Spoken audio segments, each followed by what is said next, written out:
If people use the word biohacking to mean real frontier biology, so not gadgets, trends, or supplement hype, this might be the closest thing to it. It's called partial cellular reprogramming. And it's one of the most interesting ideas in all of aging research. Because in cell and animal experiments, scientists have been able to shift some markers of aging in a more youthful direction, as well as improve tissue function in certain contexts and potentially restore some regenerative capacity. That's why this field gets so much scientific attention. But before this starts sounding like science fiction has solved aging, here's the reality check. This is still early stage, high risk experimental science. It's not proven safe or effective in humans. So, in this video, we're going to separate what this field has actually shown from what people sometimes project onto it. Because this topic sits right at the intersection of real science, real excitement, but a lot of misunderstanding. And here on the Vitality Manifesto, our goal is evidence-based longevity science without hype. Now, aging research is full of ideas that sound incredible in headlines, but then they get much less impressive once you look at them more closely with a scientific lens. Partial reprogramming is different in one important way. It comes out of real Nobel Prize-winning discovery. And more importantly, it has produced experimental results serious researchers actually care about. Now, that does not mean that it's ready for medicine, but it does mean that this is not just some other flashy biohacking theory or wellness trend with very little underneath it. This is legitimate frontier science and modern biology. And if it ever becomes controllable and safe, it could reshape how scientists think about regeneration, tissue repair, and perhaps a lot of the aspects of aging itself. So here's where we're going. First, what the Yamanaka factors are and why that original discovery changed biology. Second, why full reprogramming is far too disruptive to use it casually inside the body. And third, why partial reprogramming has generated so much excitement and what the animal studies suggest and what still has to be solved before any of this can actually make any real human relevance. So let's rewind back to 2006. This is when Shinya Yamanaka discovered that adult cells could be pushed back into a pluripotent stem cell-like state. That means a more flexible state where they can become many different cell types. Now, that may sound abstract, but it was a huge shock to the older idea that mature cells were basically locked in. See, before this, it was much easier to think of a skin cell as a permanent skin cell or a liver cell as a permanent liver cell. Yamanaka's work showed that under the right conditions, a mature cell's identity is more reversible than we expected. He did this using 4 transcription factors. These are proteins that act a bit like control switches for genes. These became known as the Yamanaka factors, OCT4, SOX2, KLF4, and c-MYC. And the reason this mattered so much wasn't just that it was technically impressive. It challenged a much deeper assumption. It suggested that cell identity and maybe some aspects of cellular age were not as fixed as scientists once believed. Now, that's a profound idea because if biological state can be reset under some conditions, then aging may not be a completely one-way street at the cellular level. Now, that does not mean that aging is solved, but it does mean that the system may be more flexible than we once thought. And that possibility is exactly what pulled longevity researchers into this field. Now, part of this reset involves epigenetic markers. These are chemical tags and control systems that help tell a cell which instructions to use. One example is DNA methylation. That's one kind of chemical tagging pattern that helps regulate gene activity, and it tends to shift over time with age. A useful way to think about this is not that DNA letters themselves necessarily change, but that the cell's instruction management system can drift over time. Which genes get emphasized, which get quieted, which programs stay active when they should be actually dialed down, which programs become harder to access when they should be still readily available. Now, that's a simplification, but it does capture the basic idea.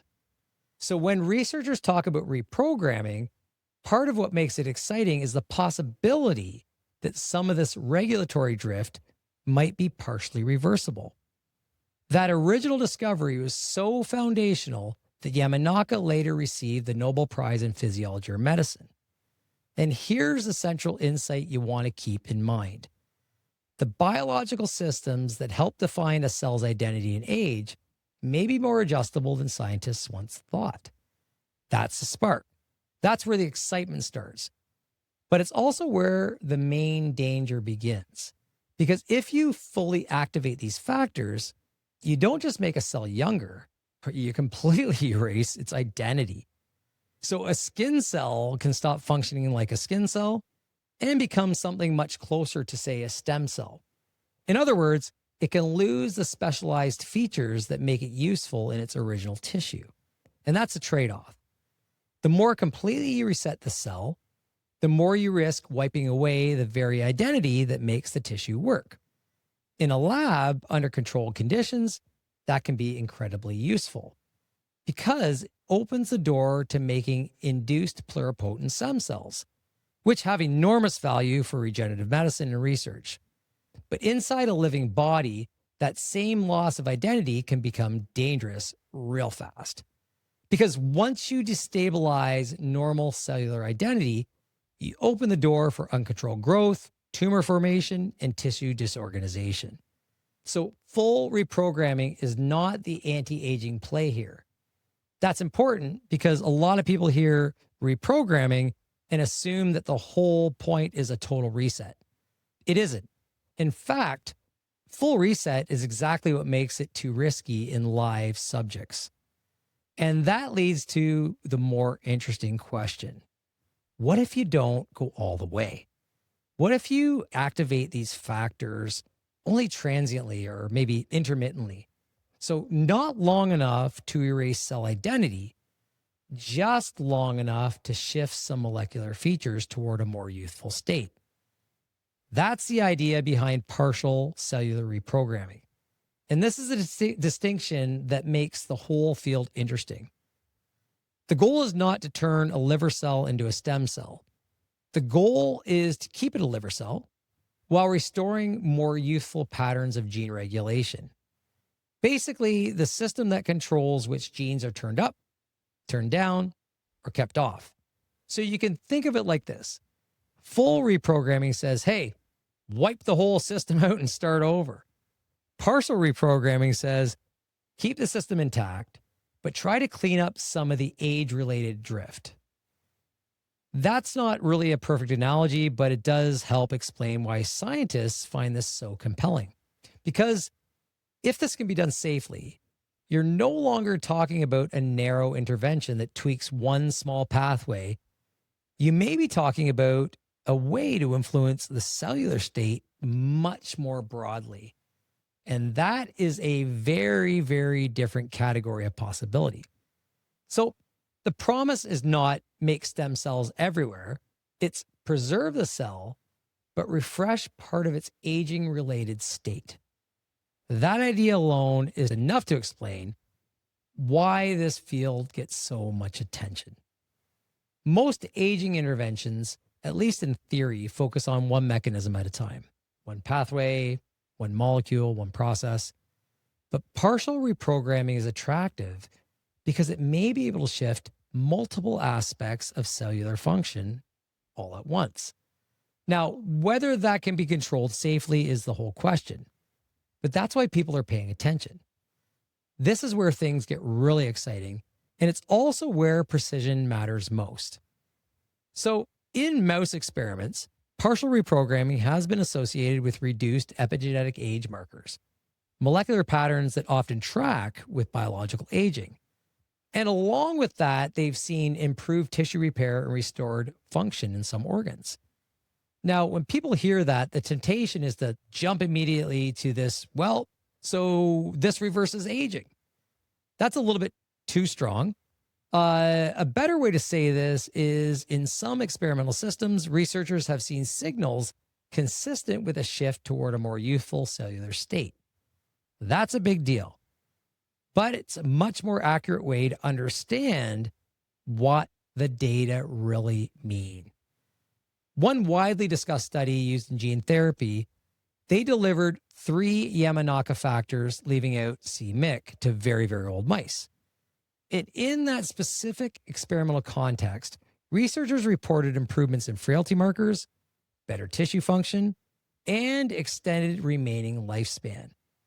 That is exactly the kind of result that gets the field taken seriously, because it suggests that this is not just a molecular curiosity. It may have functional consequences for the organism. And once you move from interesting lab mechanism to signs of functional improvement, people understandably start asking much bigger questions. Could this restore tissue resilience, for example? Or could it involve improvements in repair? Or could it become part of regenerative medicine? Those are reasonable questions. But the key is to stop there and not leap several steps ahead prematurely. Because a result in a very specific animal experiment does not automatically translate into a safe general therapy. That distinction matters.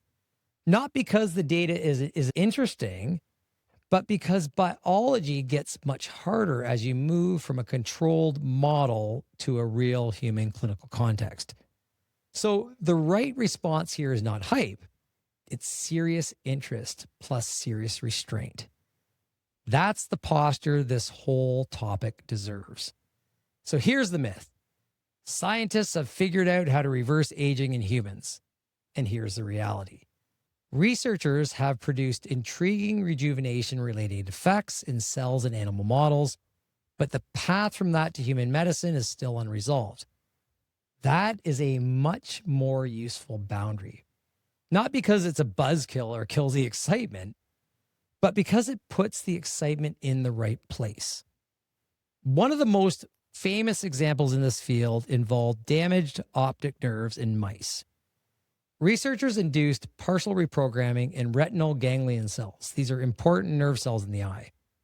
And those neurons showed axon regrowth, meaning regrowth of the long signaling carrying extensions of the nerves that the eyes use to communicate. They also showed improved visual function and reversal of some epigenetic aging markers. And this result mattered for more than one reason. First, it was visually and conceptually striking. Nerve repair gets people's attention. Secondly, it suggested that in at least some tissues, partial reprogramming might restore aspects of regenerative capacity, that ability to repair and regrow. And these are usually diminished with age or injury. And then third, it made the field feel less abstract in the whole molecular biology realm and more like something with real functional implications. That helps explain why this experiment became so widely discussed. It gave people a more concrete picture of what partial reprogramming might be capable of in a limited experiment setting. So again, that does not make it a generalized human therapy, but it does show why scientists take it seriously. And part of the excitement around this entire field also comes from a broader hypothesis, sometimes called the information theory of aging. The basic idea is that aging may involve a progressive loss or disruption of epigenetic information that helps control that gene expression. So under that view, partial reprogramming might help restore some of that regulatory organization. Now, this is where a lot of communication around aging goes off the rails. Because once you start talking about information and restoring youthful programming, it becomes really easy to make the science sound more complete than it actually is. So this part needs special care. That idea remains a hypothesis. It's not a proven universal explanation of aging. And even if it turns out to be an important part of the story, aging almost certainly involves multiple interacting processes, including DNA damage, mitochondrial dysfunction, cellular senescence, and metabolic changes, all of which have been shown in aging research and physiology over time. So even if the epigenetic disruption matters, and it probably does, it's unlikely to be the whole story. This is not scientists have found the single cause of aging. It's closer to scientists maybe uncovering one powerful layer of how aging works and one potentially important lever for changing part of it. That is still a significant idea, but it's a much more careful claim. And careful claims are what this field needs. And that's really the key point. You do not have to believe scientists have found a single master explanation for aging to understand why this field is so compelling. Partial cellular reprogramming matters not because it solved the whole puzzle, but because it appears, at least, to affect several important pieces of the puzzle all at once. And that's what makes it different from a whole lot of other ideas in longevity science, biohacking, and all these other things. Most interventions aim at one pathway, one mechanism, or one narrow target. Partial reprogramming is drawing attention because in experimental systems, it may be able to shift aspects of cellular state more broadly. And that brings us to the bigger reason why scientists are paying attention. What makes partial reprogramming especially interesting is it appears to be capable of influencing multiple hallmarks of aging at once. In other words, several of the major recurring biological changes scientists use to describe the aging process. Now, researchers have observed changes related to epigenetic alterations, stem cell exhaustion, mitochondrial dysfunction, and impaired tissue regeneration. That's broad reach and is a major reason this field gets so much attention. Most interventions only target that one pathway, like I was saying. So partial reprogramming may be able to shift aspects of cellular state much more globally. Now, this does not guarantee it will become practical, but it does explain why it stands out. Because if one intervention can beneficially influence multiple aging-related features at once, that's a very different proposition from a therapy that only tweaks one narrow target. And that's also why the safety question becomes so central. Because the broader the reach, the greater the need for control. And this is the part that keeps the entire field grounded. Before anything like this becomes realistic in humans, several difficult problems have to be solved. First, tumor risk. This is probably the most obvious concern. You're using factors that can destabilize cellular identity and promote growth-related programs. This is not something you can treat casually. Secondly, delivery. Even if the concept is super duper sound, you still have to get the intervention to the right tissues in the right amounts at the right time. That's hard. Gene delivery is not just a side issue here. It's central to the whole idea, whether or not this can become useful. Now, third is control. Timing and dosage does matter. Too little may do nothing. Too much could be harmful. And with something this powerful, small control failures may have huge consequences. And this is one of the reasons that this field has had to move so carefully. And fourth, long-term effects. So even if a short-term result looks good, researchers still need to know what happens later on. Could the tissue become more unstable? Could other aging-related problems emerge? Could there be a delayed trade-off that wasn't so obvious at first? Those are exactly the kinds of questions that become more important, not less, when technology looks promising. Because promising technologies are the ones that are most likely to be oversold a little too early. And this field absolutely does not need that. It needs patient, careful, high-quality science. And that's why the most honest way to describe the current state of the field is this. Partial cellular reprogramming is one of the most intriguing directions in aging, longevity, and regenerative biology, but it's still in a preclinical frontier. That phrasing keeps the right balance. Serious, interesting, potentially important, and still unresolved. So when you zoom out, this is what really makes partial cellular reprogramming so fascinating. It sits in that rare category of science that is both genuinely exciting and genuinely unfinished. The biology is remarkable, the early experimental signals are serious, and the possible upside is really easy to see. But so are the unanswered questions. And that's exactly why this field needs more careful science, not louder claims. So with that in mind, here is the careful takeaway. Partial cellular reprogramming has shown the ability to reverse certain hallmarks of aging and epigenetic age markers in cells and animal models. That is a serious scientific signal. It's one reason this field is getting so much funding and so much attention. It suggests that aspects of cellular aging state may be more flexible than science once believed, but the mechanism is not fully understood.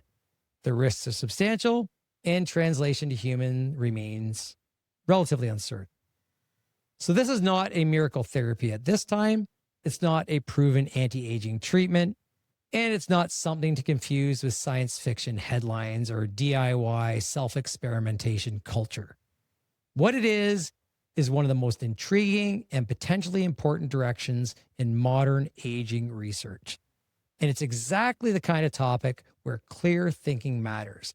Because if this field succeeds, it will be because the science held up, not because the hype did. So if you want evidence-based longevity content without the hype, that's exactly what we do here at the Vitality Manifesto podcast. So please, if you have any questions about this area or excitement or just want to share your enthusiasm, please do so in the comments section below. And also, please subscribe. Thanks for listening, and we'll see you next time.